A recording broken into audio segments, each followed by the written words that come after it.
Pada sebuah ini kita sampaikan sebuah hadis Nabi yang menunjukkan betapa pentingnya kita menyempurnakan dan selalu menjaga wudu. Wudu amalan yang luar biasa, sangat bermanfaat untuk kesehatan dan juga untuk ruhiyah kita. Bahkan bukan hanya di dunia, lebih di akhirat atau setelah kehidupan di dunia ini. Hadis ini diriwayatkan oleh sahabat yang terbanyak meriwayatkan hadis, yaitu Abu Hurairah radhiyallahu anhu. An Abi Hurairah radhiyallahu anhu yaqul qal, dari Abu Hurairah radhiyallahu anhu berkata, sami'tu Rasulullah sallallahu alaihi wasallam yaqul. Kata Abu Hurairah, saya pernah mendengar Rasulullah sallallahu alaihi wasallam bersabda, yaqul, inna ummati yud'auna yaumal qiyamah ghurran muhajjalina min asaril wudu. Faman istata'a minkum ayyutila ghurratah falyaf'al. Muttafaqun alaih. Itu hadisnya sangat ringkas, tapi maknanya luar biasa. Hendaklah kita berusaha untuk mengamalkannya. Rasulullah sallallahu alaihi wasallam bersabda dengan bahasa kekuatan, inna ummati, sesungguhnya umatku, yud'auna yaumal qiyamah, di akhirat kelak akan dipanggil pada hari kiamat. Kapan? Saat hendak dihisab. Setelah melewati padang mahsyar berkumpul, saat setelah setiap manusia dibangkitkan, dikumpulkan di padang mahsyar dalam keadaan sulit, kecuali orang-orang yang Allah kecualikan, yang diberikan naungan. Nah, disitulah nanti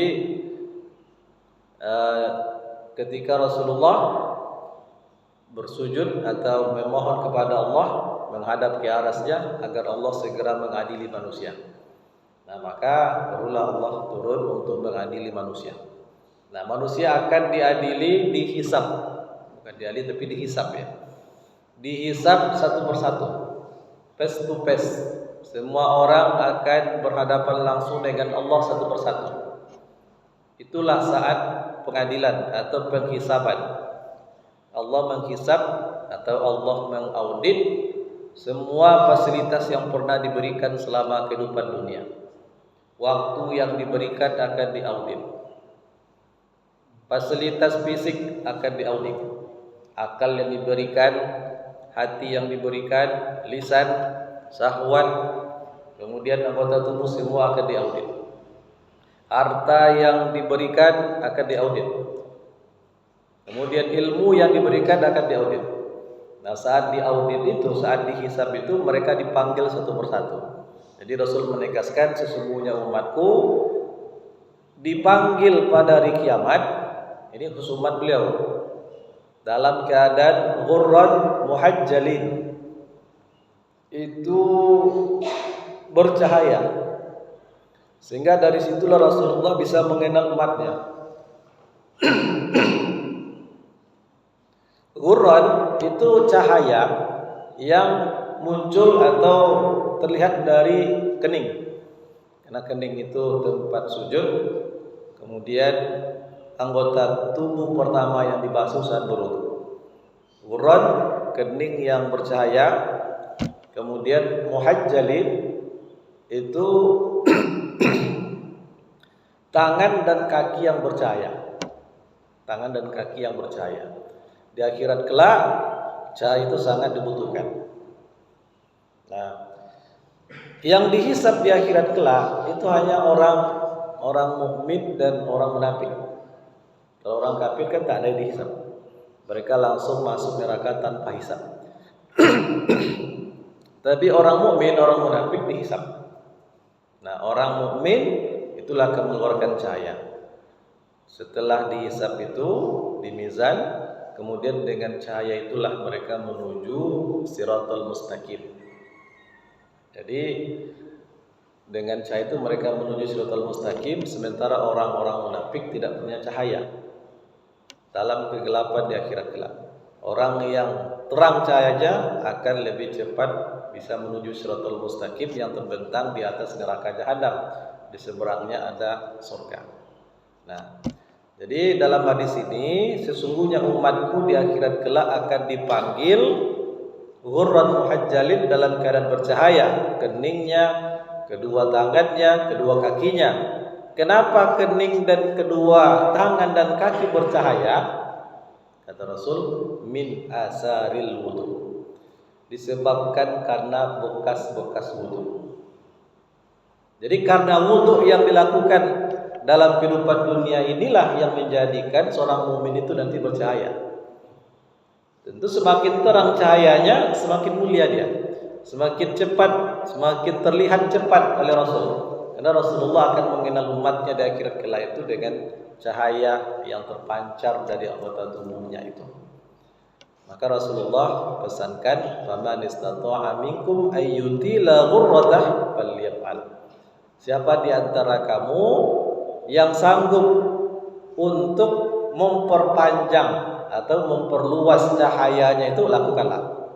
Caranya dengan berwudu. Apa yang harus dilakukan? Saat berwudu itu lakukan dengan sempurna. Lakukan dengan sempurna. Semakin sempurna itu semakin bercahaya. Dalam wudu kan kita mengenal ada rukun wudu, ada yang menjadi sunnah wudu. Nah, rukun wudu itu yang kita tahu berdasarkan ayat dalam surat Al-Maidah ayat yang ke-6. Yang pertama, niat ini berdasarkan hadis. Yang kedua, membasuh muka, membasuh tangan, menyapu kepala, kemudian kaki. Hanya 5 saja. Tapi Rasulullah dalam berwudu banyak yang dia lakukan. Mulai dengan baca basmalah, kemudian membersihkan tangan, mencuci tangan 3 kali, kemudian memasukkan air ke dalam mulut atau madmadah berkumur-kumur, kemudian memasukkan air ke dalam hidung semampu kita lakukan, kemudian dorong sekuat-kuatnya. Malah sebagian ulama mengatakan memasukkan air ke dalam hidung itu sebagian mengatakan hukumnya wajib, tapi berkumur-kumur hukumnya sunnah. Itu disebutkan oleh Ibnu Rusdi dalam kitabnya Bidayatul Mujtahid. Nah, lakukanlah sunnah-sunnah wudu itu dengan semaksimal mungkin. Dan jangan sampai ada anggota wudu yang tidak tersentuh air. Seperti siku, hanya dari sini ke sini, itu jangan sampai tidak sempurna. Kaki juga jangan sampai wudu tidak sampai ke batas mata kaki, lebihkan. Itu namanya menyempurnakan. Nah, dengan begitulah nanti seorang mukmin akan semakin bercahaya di akhir kelak yang sangat dibutuhkan di sana. Nah, hadirin yang dirahmati Allah, dalam hadis lain juga diriwayatkan oleh Imam Muslim, Rasulullah sallallahu alaihi wasallam bersabda juga dari sahabat Abu Hurairah, "Tablughul hilyah minal mu'mini haitsu yablughul wudu." Al-hilyu artinya perhiasan. Rasulullah mengatakan perhiasan seorang mukmin, nah, itu di akhirat kelak haitsu yablughul wudu, akan ditentukan oleh wudunya. Sejauh mana dia menyempurnakan wudunya, sejauh mana dia menjaga wudunya, itulah yang akan menentukan level perhiasannya di akhirat kelak, di surga kelak. Itu artinya semakin dia menyempurnakan wudu, semakin tinggi levelnya atau nikmat yang dia peroleh di surga kelak. Maka itu tergantung kepada wudunya. Maka jagalah wudu, sempurnakan wudu, dan banyak hadis lain lagi yang menyebutkan tentang wudu. Di antaranya berwudulah ketika hendak tidur.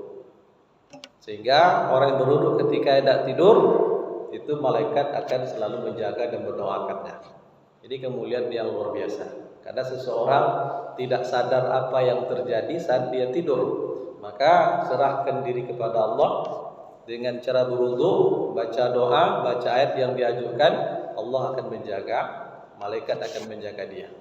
Nah, Bapak dan Ibu hadirin yang dirahmati Allah, inilah sebuah hadis singkat yang menunjukkan keutamaan berwudu, menyempurnakan wudu, dan juga untuk selalu berusaha menjaga wudu.